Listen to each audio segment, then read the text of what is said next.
Psychic na si Jay Costura may malungkot na hula sa future ng BINI. Ang girl group na BINI na ngayon ay isa sa mga pinakasikat na grupo sa Pilipinas ay kinabibilangan ng 8 miyembro. Sina Joanna, Aya, Colette, Maloy, Gwen, Stacy, Mika at Sheena.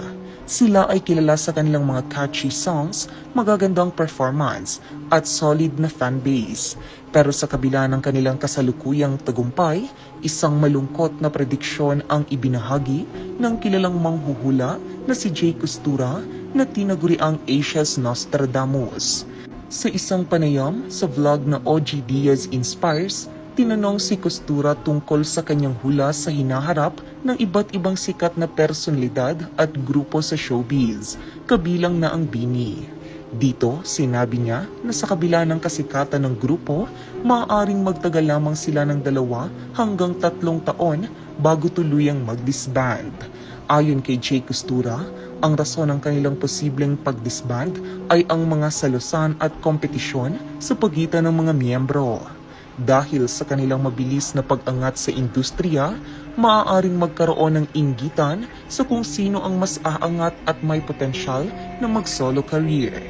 Ang punot dulo ng kanilang pagkakadisband ay selos. Sino sa kanila ang aangat?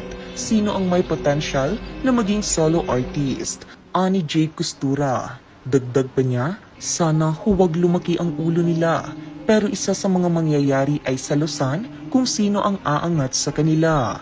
Binigyang diin din ni Costura na ang pressure na dala ng kasikatan ay maaaring maging mabigat para sa grupo. Mabilis madidisband ang BINI. Ma-overcook ang mga bata dahil sa kanilang kasikatan, pahayag niya. Simula ngayong taon, sa loob ng 2 hanggang 3 taon, ang BINI ay haharap sa malaking problema.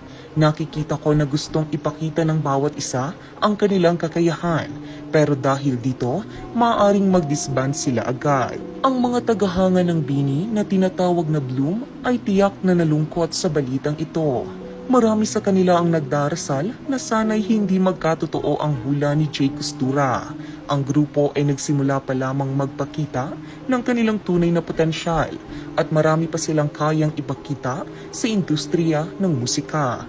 Sa ngayon, walang opisyal na pahayag ang BINI o ang kanilang management team tungkol sa hula ni Jay Costura. So that's it. Ano ang masasabi mo sa videong ito? Huwag mahihiyang ibahagi ang iyong opinyon sa ating comment section.